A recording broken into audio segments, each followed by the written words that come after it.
to the podcast of Festival of Ideas, sir. Thank you. First and foremost, what's your take on Festival of Ideas? Uh, I think it's a great idea because when I was invited for this Festival of Ideas, and so I thought the ideas would be a theme. Hmm. For instance, since I was as a general, when I was invited, I thought the theme would be perhaps about the strategy, army, or geopolitical situation, something connected with that. But I was surprised that now this is actually a potpourri of many different things. The session before me, I heard about the soft power and the hard power of India, and somebody talking about Shastra and Shastra and Vasudev Kutumbakam. So there are so many different things that one, and I have not attended all so far. But what little I've understood and experienced, I think it's a great idea to have such a variety. It is just like India, Yes. how diverse country like India, how we sort of created unity in diversity, and today we are becoming as a very significant voice in the global community. Absolutely, sir. And when we're here, we're talking about your book. And your book out here actually is your first-hand experiences as in the army, and you've put them together for readers. Can you give a bit of light on that, please?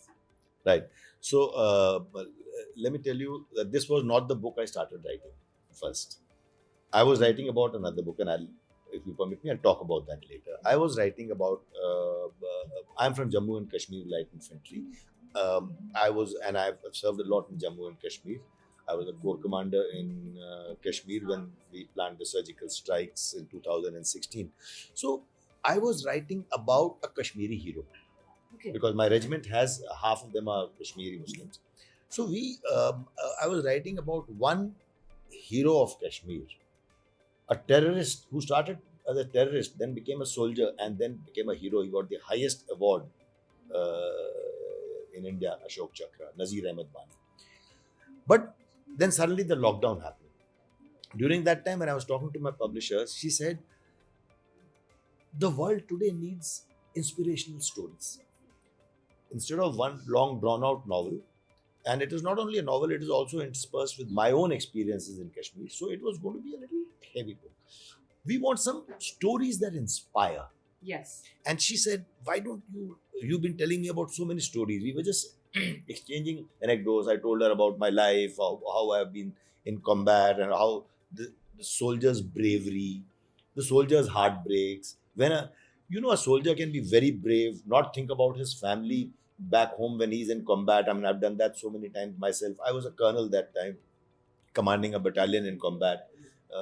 And But suddenly he can cry uncontrollably when he loses a man in the field, when he loses a comrade in the field. Absolutely. It has been so difficult for me when I come back alive. You come back and somebody does not. You get survivor's guilt as to why did I come back alive when he did not. Can I ask you And something on and that? Because allow yes, me to just yes. finish this. And how difficult it is to break the news. Imagine I am calling up somebody, and when I call up somebody and ring up and say, "Hello, Colonel Dua," she talks to me cheerfully, and I have to tell her the body will arrive tomorrow. So nothing, no training, nothing can train us for that. Yes, That's, sorry. that's exactly what I wanted to ask. How do you, because that is what it is when you're in combat, when you're fighting for your nation, the pride for fighting for your nation, I think, Yes. takes over everything else over True. there. But then losing someone so close to yourself and then dealing with it, how is that for a soldier? It is very tough. But I must tell you, during the action, Yes. not only one does not cry for the soldier. Till the combat situation is there, at that moment, we will leave him bleeding, but go for the mission. And even he will understand that mission comes first. So at that moment, we can't even give him first aid because we need to capture the objective or eliminate the terrorist or whatever is the situation. We will come back to him with his medical aid later and then cry. My point I'm trying to make is that is the idea of soldiering.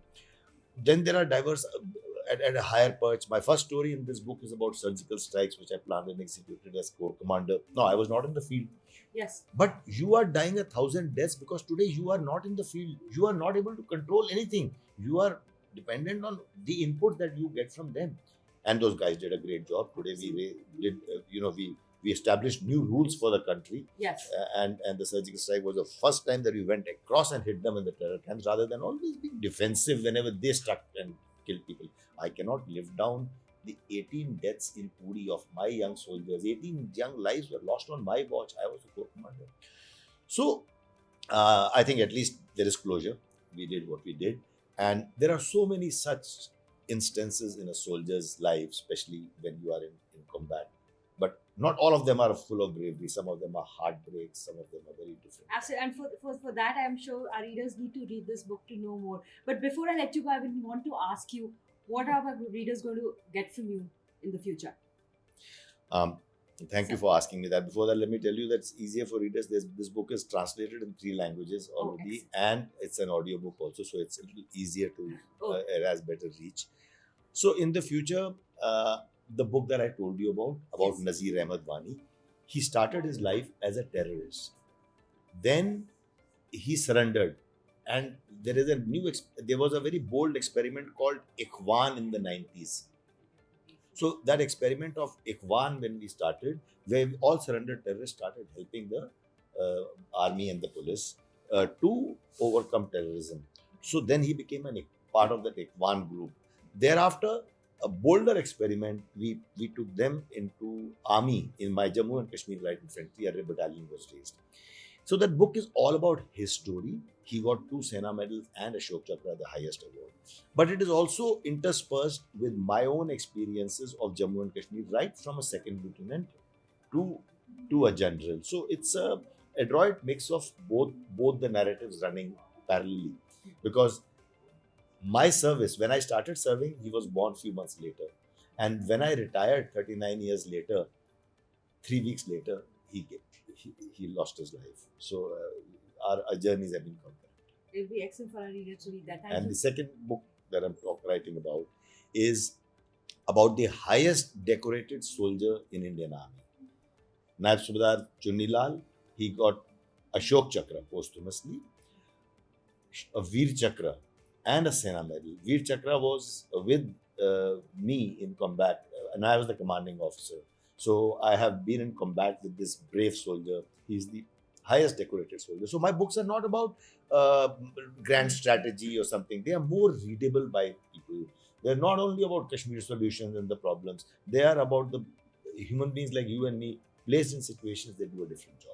Thank you, Mr. Thanks so much for speaking to us. And it will be excellent for people to exactly get first-hand information, actually what happens for a soldier when they're on field. Thank you, Richa. Thank you.